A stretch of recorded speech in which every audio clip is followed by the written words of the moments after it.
Are you needing a reset with your kids? I know I am. My kids and I have just really been in a funk, just stuck in a rut.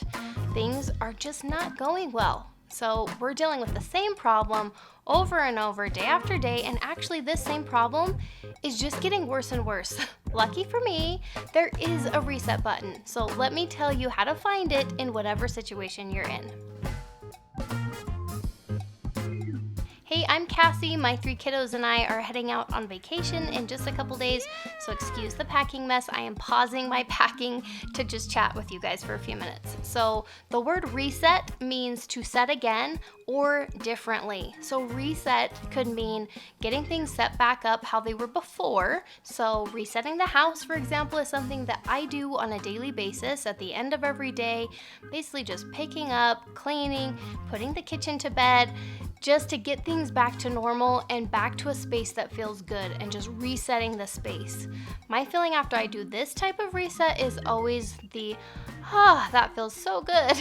So the other thing that reset can mean though is to set it up differently. So maybe that daily reset is just not enough, right? Getting the house back to its normal state just isn't gonna cut it. So we need a bigger change. We are just fed up with how it looked before, or we're really tired of battling the lack of organization or these messes that are just way too out of control.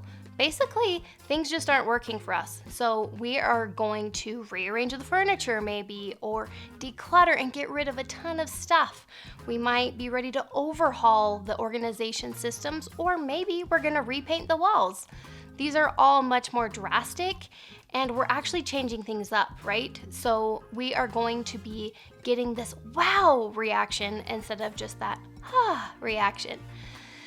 So parenting, like many other areas in our life, often needs a reset. Things just gradually get out of control and more off course until we are needing a reset. So depending on our personalities, this might be a very slow, gradual, kind of calm process, just noticing the evolution until we're kind of ready to get things back on track and do that kind of first type of reset. Or maybe you have a personality that's more like mine, and yes, we're noticing as it's kind of getting off track, but then all of a sudden we're kind of ready to take action and get it under control.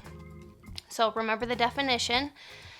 Reset can mean to set again or set differently. So you get to choose the approach that's best for you. So there's definitely times when I'm just ready to kind of get things reset back to normal. And also, probably even more often, are times when I err more on the side of the big drastic reset. That's just kind of what appeals to me more.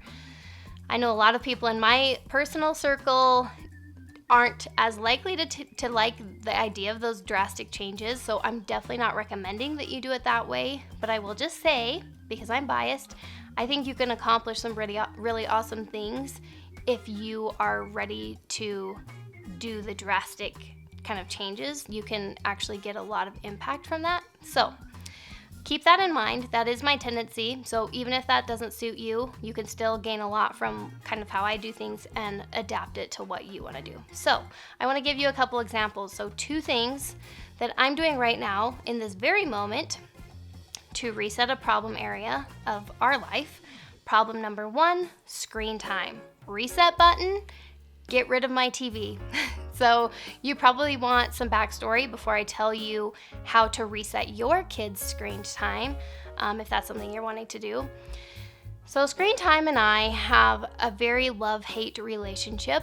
I, like any other human parent on the planet, enjoy a little break sometimes. 3 little faces glued to the screen, just silently watching, right? That's kind of nice.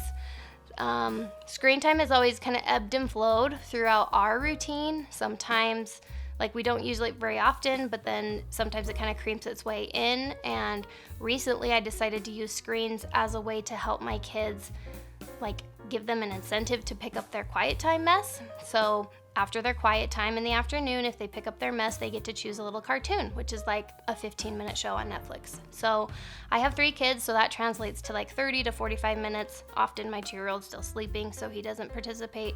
But if he does, then that's 45 minutes of watching. So over the past few weeks, my kids have just gotten more and more out of the habit of being happy and grateful when it's time to turn it off. That's always the rule. That's how they get to watch the next day, is by being happy and grateful when it's time to be done.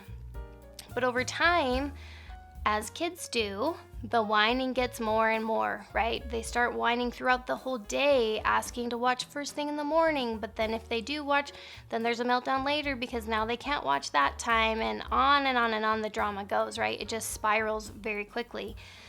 So the final straw for me was when my 2-year-old was now crying and whining to watch his favorite show, Go Dog Go, which is his favorite board book. There's a show on Netflix, and he loves that show. And it was in that moment that I was finally like, holy crap, this is so out of hand, right? And I am ready to do something about it. So this was 4 days ago. As of today, enough was enough. And so out went the TV.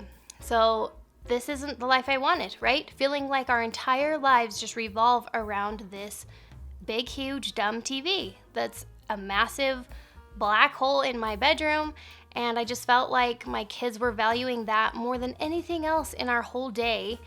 And it just seriously was disrupting every part of our day because it was just coming up over and over. So I unplugged everything, put it in a box, carried it up into the attic. By the way, it weighed like 50 pounds, so that was really fun. But it was up there and then done. So I stayed really matter-of-fact about it when the next day, my daughter, who's 8, thought the world was ending, right? Because the TV was gone, so we weren't going to watch cartoons. And I was prepared for that, and I had things ready to replace it with, because I do feel like that's important to replace it with something new if it is part of your routine usually. So by the second, third, and now today, 4th day, like, it is just not even brought up. It's not a big deal. And oh my gosh, it's amazing. So that's how I reset our screen time. Seriously, it always amazes me how quickly kids just move on like it never happened. They go from being so addicted to this one thing and then cold turkey thriving so quickly. So that's at least how my kids work. Maybe yours aren't kind of in that place. But if you're feeling like this is crazy, by the way, you might think I am actually insane to have done that. But I will just say, like, I have dreamed of getting rid of our TV for a really long time, like years. And so now finally it was just the perfect time to do it. So it wasn't as rash as it maybe sounds. And like I said before, you totally don't have to make it all or nothing. You don't have to go this drastic. I have just found personally with me and my kids, it just makes it really easy and works really well to do this cleanse. So for a few days or a couple weeks to go completely without it to accomplish the reset. Then usually I slowly can reintroduce it back into our routine in a more healthy way, and they can handle it really well. So my plan for screens is to probably leave it for the rest of this week. We're going on vacation in a couple days, and so we'll go a whole week without it there. And then if I want to go back when we get back, I have a Chromebook, and that's what they'll watch a little cartoon on if that's the way it's gonna go. Problem number 2, food. Reset button, overhaul my pantry. So before I show you how to reset your pantry, can I just say, I have been in such food crisis lately. Every single meal, oh my gosh, there's a fly, that's annoying. Every single meal, every single snack, I just don't even know what I'm gonna eat. My kids don't know what they're gonna eat. And they have their like go-to snacks that are not the healthiest things on the planet, like fishy crackers.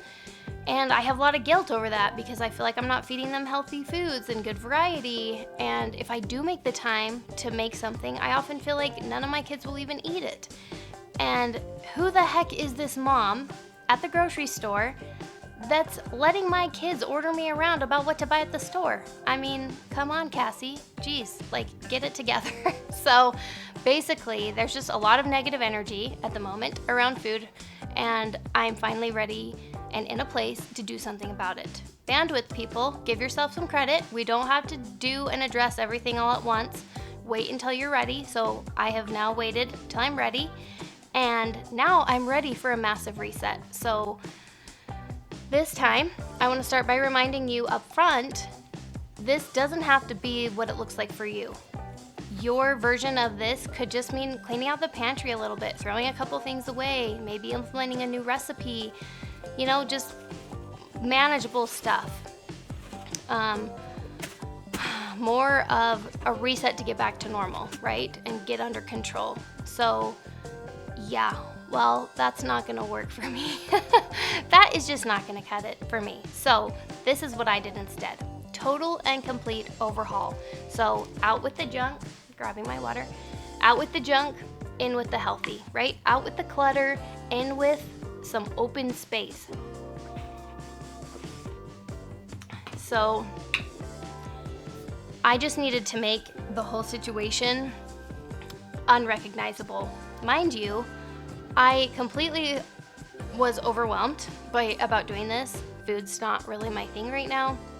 So I did have a little conversation with one of my good friends that eats pretty healthy and had her help me just kind of boil it down to the basics and get some good options, I guess. So I had those things in my mind. I went to the grocery store, very simplified list of okay, here's the go-to snack options, which were homemade popcorn, nuts and seeds, or fresh or dried fruit. Breakfasts are always gonna be cereal or toast. They always like Honey Nut Cheerios, so that's what we always have. Lunches are gonna be bread and tortillas with a bunch of fixings as options for sandwiches or wraps. And for dinners, I'm just paying close attention to what my kids actually eat and having 7 to 10 meals in a rotation, knowing we're gonna be eating leftovers a lot and things, so I don't need a ton of options. That is my plan. So you can take a look. I worked on this just yesterday, and it's looking pretty good. So, is this inspiring you yet? If you are ready to do a reset, let's quickly address the what, when, why, and how, right? That's what you're wanting to know. So the what is the problem area. My two examples were screens and food. It could be anything though, bedtime, homework, messes, what else, attitude. I mean, anything that you are feeling like is a problem can always be the reset problem. For the when, I would say anytime. I do think it makes it extra easy if there's something happening that's changing up the normal routine. So like my vacation right now, that's why I did everything when I did it, because it was the perfect opportunity. Things are really going to be different for that whole week. Let's kind of prep beforehand. But school starting, seasons changing, anything like that is prime time to hit the reset button. The why is going to be personal for you. For me, it's actually usually just to achieve more peace, less conflict, less reacting, less guilt, less dilemmas and chaos, all of those things. It's really helpful to identify the why as motivation for the work that you're going to have to be putting in. It does take some work to reset things, obviously. So now for the how, that's what we've talked about in this whole video. So you get to decide what makes sense for you and your family. You can definitely get things back to normal by just recommitting to enforce rules that maybe you've gotten too lax on, or stay on top of the messes or the attitude or whatever the problem is. Or you can reinvent the wheel, come up with something completely different, change it up from how you've been doing it before, and just try something new. So the important thing to remember, regardless of which approach that you're going to use, is nothing's permanent. You're not committed to keep doing something forever. You're simply brave enough to just try something new, or to keep trying something you've been trying in the past. Just to keep doing your best to love and teach those cute kids. And as always, just remember how amazing you are. You are doing so well. Keep it up, and we'll see you next time.